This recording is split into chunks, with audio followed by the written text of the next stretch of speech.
Hello and welcome back to my channel. My name is Sophia, and in today's video, we will be talking about moving abroad and how I moved to England by myself when I was 16. Why I did it, what I think about it now, 3 years down the line, and yeah.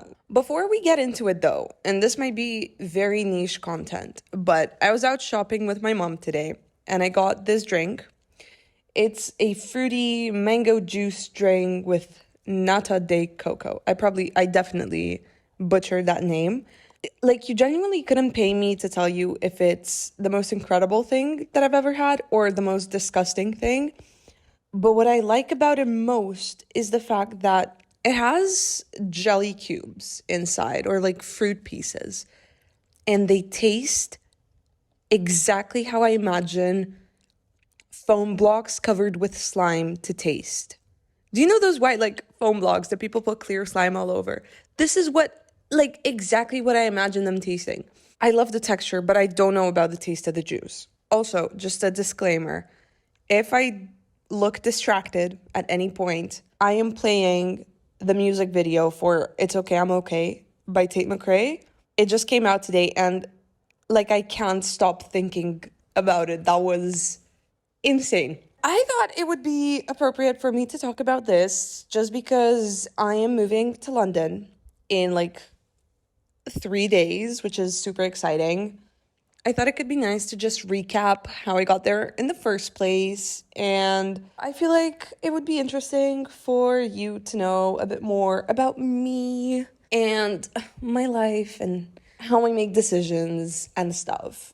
So this all goes back to my childhood, basically, I am from Moldova, and educational prospects, at least when I was growing up, if we're talking about higher education, weren't the best. So my parents always prepped me and my sister growing up to look outwardly for higher education, like university or master's degrees. And by outwardly, I mean in other countries. In the eye of Moldovan people, studying in England is something highly prestigious. So when I was young, my parents put a lot of emphasis on me learning English and skills that would eventually help me when applying to uni. Now, the second step of this story was my 10 or 11-year-old self when I woke up one day and I realized that I am 10 and I have done absolutely nothing with my life. Which, first of all, was not true. Second of all, I still share that sentiment today. So I guess some things don't really change. But I decided that I will choose what I want to do with my life then and there. And then all my energy I would direct towards this one goal. So I thought about what I wanted to do with my life. And then I realized that there's a lot of career paths that I'd be interested in exploring. And essentially, I had the fig tree analogy realization thing happen to me when I was very young. And I understood that there's not enough time for me to fulfill and live all the lives that I want to live. So my solution to that was choosing to become an actress. I was like, actors do this as a living. They pretend to be someone else. They become someone else for weeks, months at a time. And they get to experiment with different careers throughout their career. I was thinking, I could do a cop show and then live out my fantasy of being a police/detective.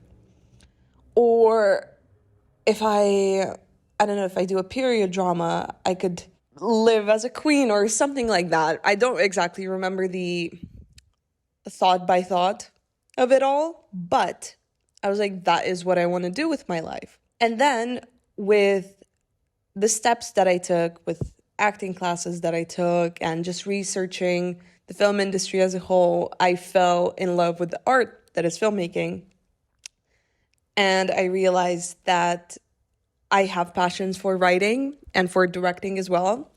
So I was like, okay, this is what I want to do with my life. I want to make movies because Nothing to me seemed more fascinating than working with thousands of people on one whole thing and giving people experiences and giving people emotions. In all honesty, I don't think my thought process was that deep when I was 10, but it got me to a starting point. However, it dawned on me that at the time of my making this decision, because things have changed in the past few years, but I realized that Moldova doesn't really have a film industry.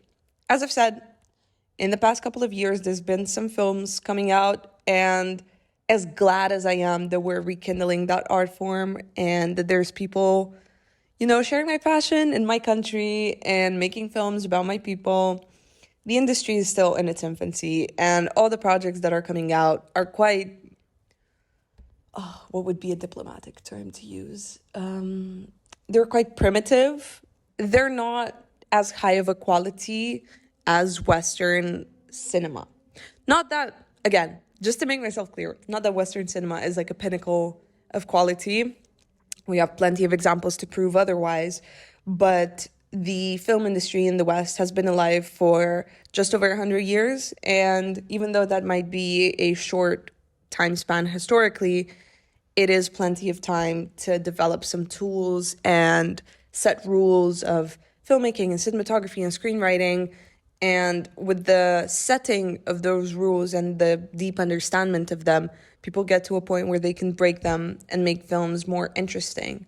Yet, when an industry is still young, like in Moldova, you first have to master the rules in order to be able to create something more interesting. And I don't think I, as a creator, am ready to bend rules of filmmaking. I still have to learn them, but it is exciting for me to know that in the country and in the industry that I will be operating, there's a lot of people who are not afraid to make experimental cinema because there's always going to be an audience for it. Whereas in my country, because we don't have that vast of a cinema literacy, and I'm not talking about individuals because I know a lot of my friends who are incredibly media literate, but if we're looking at the whole population, there's not that of a deep understanding when it comes to film and looking at it as a form of media rather than as a form of pure entertainment. So, getting to that realization that I don't have scope in my country, I decided to move elsewhere. So, when I was 16, actually, no, when I was 15, I applied to my first exchange program because I understood that I had to move somewhere else. In my language arsenal at the time, I only really mastered Romanian and English. So I would have loved to go to an English-speaking country, which in my hemisphere, it's America or England. I don't think America has the best reputation, which is why I was just a bit put off of choosing that as my country. However, when I was 15, I applied to this exchange program in America, and I didn't get it. And I felt very bummed, especially because I failed, and I'm using air quotes, at the English part of the application, which was very strange to me because I've always been confident in my English speaking abilities. However, it was what it was, and I overcame it quickly. Oh my God, no, I just realized that happened when I was 14. So when I was 14, I applied to that thing. And then when I was 15, when I was 15, a year after I applied to the American program, I applied to the England program. So this program would offer you a 2-year scholarship to finish your high school education in England at a boarding school. And the scholarship that I applied for was a full scholarship. So it would cover my studies, my accommodation, my food, and some other expenses like tickets to a play, tickets to a theme park, or other small things like that. So I applied to that, and throughout the entirety of the application process, because it wasn't just a big document that you would do and then you apply and then you're in. You have to complete a couple of documents, have an essay round, have an English test type of round, have an interview, and then after the interview, you would get notified whether you got it or not. And obviously, with every step, the number of candidates would decrease. At the time that I was applying, one of the people in my year group at school applied for the same thing. And we would keep each other updated. Like, oh, did you fill in this form, or did you get an email back from them? Also, I have to mention, throughout the entirety of the application process, I spoke of the program and of me leaving as something that had already happened and that the decision was made. So I would constantly tell my parents, oh, you're going to miss me when I'm going to England, or, ooh, I'm going to take this with me when I'm moving to England, even though I had no guarantee that I would get it. So this one time, after the interview stage, and I know that both me and this guy got through, he texts me. He's like, yo, Sophia, did you get the email? I was like, what email? So I quickly check my emails, nothing. And he sends me a screenshot and it says, congratulations, you got the scholarship. We're super proud of you. Because it wasn't one place. I think there was like 4 or 5 people out of everyone that applied that got that kind of scholarship. So I check my emails and there's nothing. So I go to my mom and I'm like, Mom, I didn't get it. And I started sobbing and I felt so defeated.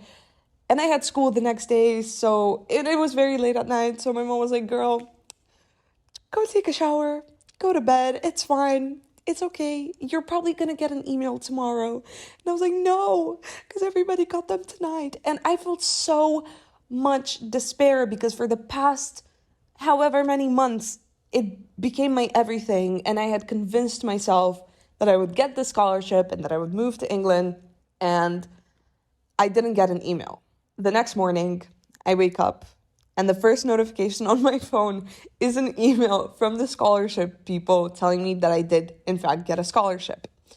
I don't know why I got it in the morning, and my mom was right, but I felt so much happiness about it because, yeah, it was truly something that I wanted, and I saw it as a big door holding many, many opportunities just opening in front of me. So when I was 16, I packed my bags and I left and I moved away by myself. My family's still home, well, except for my sister who moved as well when she was 16, but we're not there in the timeline yet. And those 2 years at boarding school were so much fun.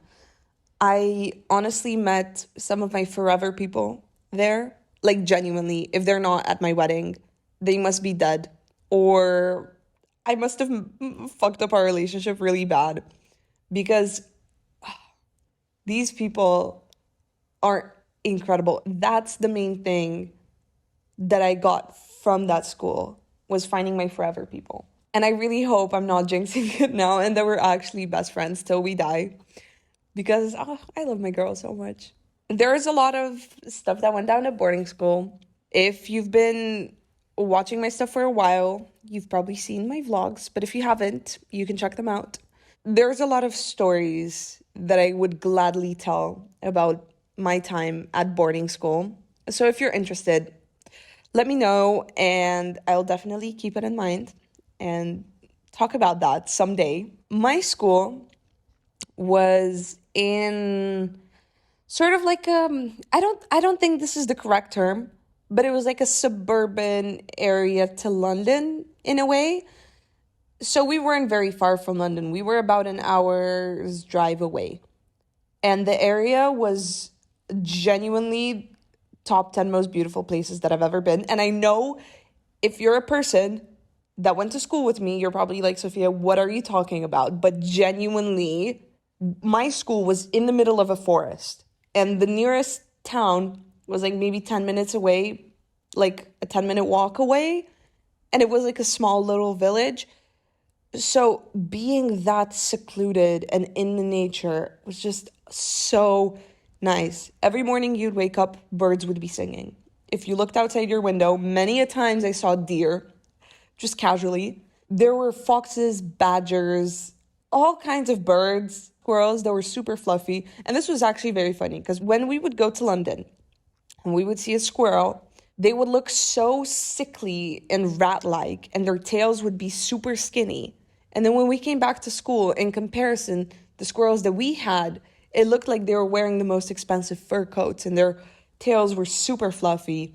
So the nature there and the animals were like, we also had cows and sheep. Like they weren't part of the school, but they would just be around our area. And I love animals. So that was truly great. The opportunities that the school gave me, even my first like official directing opportunity, because my school did a play every year. And in my second year of being there, we did Beauty and the Beast, the musical. And I auditioned, as everyone did, and I was super excited and super terrified. And then the teacher that was doing the whole play was also my drama teacher, because I took drama. And one time, after our lessons, she calls me and she's like, yo, Sophia, can you stay back for a bit? And I was like, oh, damn, I'm afraid of what you're going to tell me, but shoot, what is it? He's like, I can either, and this was in my final year, right? And I chose drama as an A level. So it was like a big deal. And all of my friends got big parts in the play. Like, one of my friends got the lead, one of my other friends got another lead. So, and she was like, I can either give you a member of the ensemble, so a person in the back, or you could be my assistant director. In my head, and this was a wrong assumption for me to make, but in my head, I was like, okay, I can either be a person in the background, which, no, I've said this very poorly, because it sounds like being part of the ensemble is a less important role than a lead, which is so not true, because I think in our production, the ensemble really carried the whole thing. We had incredible leads, but the ensemble was just as strong. So it made the whole production so great. But she said, you can either be part of the ensemble or you could just chill next to me and not do nothing, because I'm going to direct the whole play and you're just going to be my assistant and you're going to, just make sure everybody shows up on time. I have not expressed myself properly in this segment at all, because I make it sound like that's what my drama teacher told me, which is not what she said, is just what I heard, which ended up being very wrong. And I feel so grateful towards my drama teacher for giving me that opportunity of being her assistant director and ultimately directing a portion of the play. So I was very frustrated. I was like, I really hoped I could get, a bigger part for my last play in school. But I was like, okay, thank you for the opportunity. I'll choose assistant director and just see whatever happens. So my first time stepping foot in the theater, I was very nervous, and I was just sat on a chair and I was listening to my drama teacher and the dance teacher try to block a scene. And while I was observing their process, an idea dawned on me on what could be better in that scene. So I walked up to the dance teacher and I told him, what if we do this? And he really liked my idea. So that gave me the confidence to keep speaking up.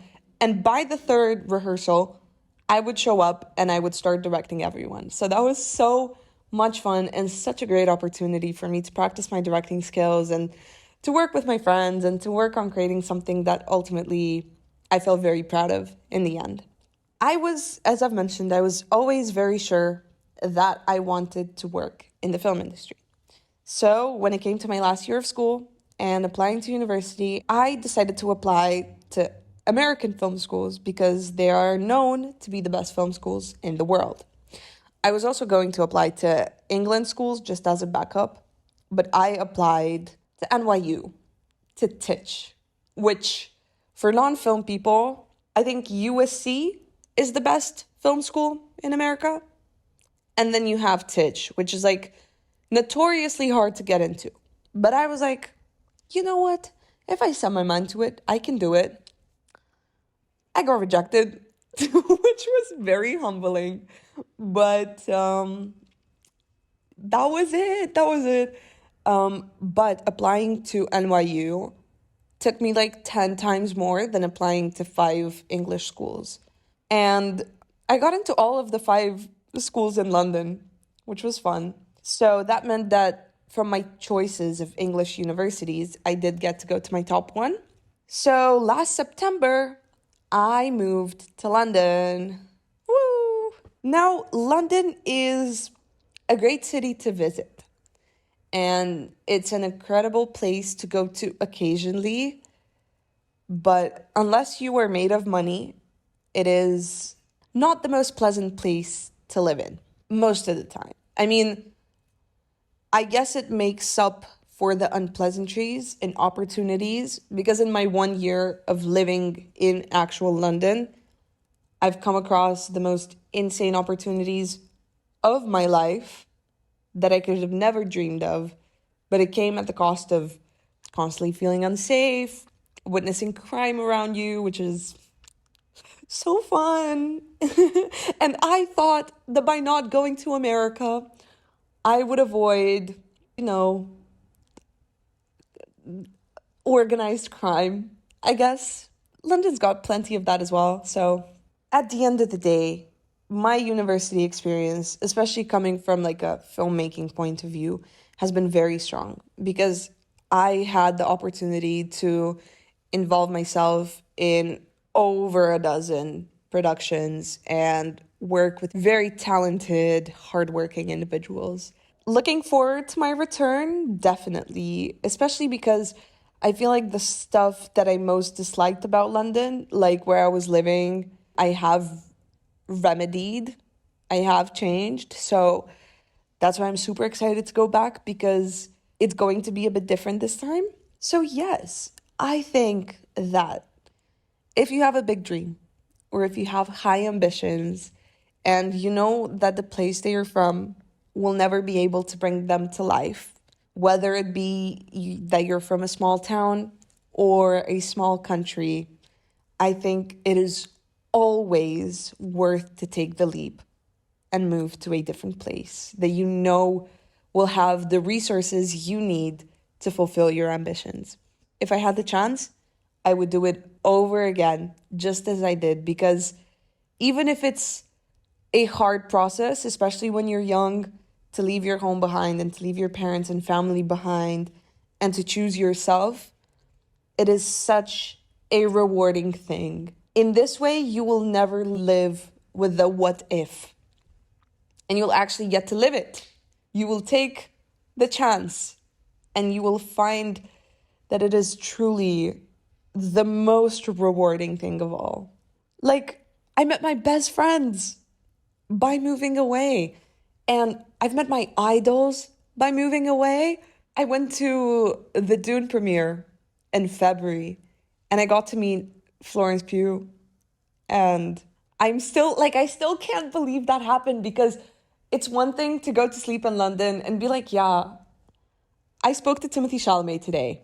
And it's casual because it's London. But when I'm back in my childhood bedroom, well, actually my teenagehood bedroom, and I'm like, I spoke to Rebecca Ferguson.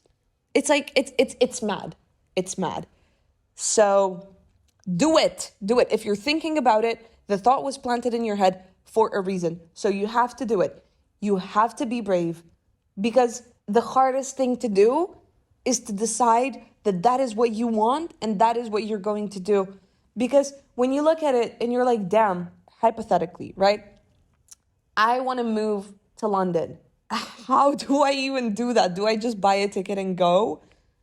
Like, it sounds super complicated, but if you take it day by day, you sort things out and then you find yourself living in London, having friends there, having a life there, having a job there, pursuing your dreams. And you won't even, like, I don't even understand how I got there in the first place. And I think breaking down the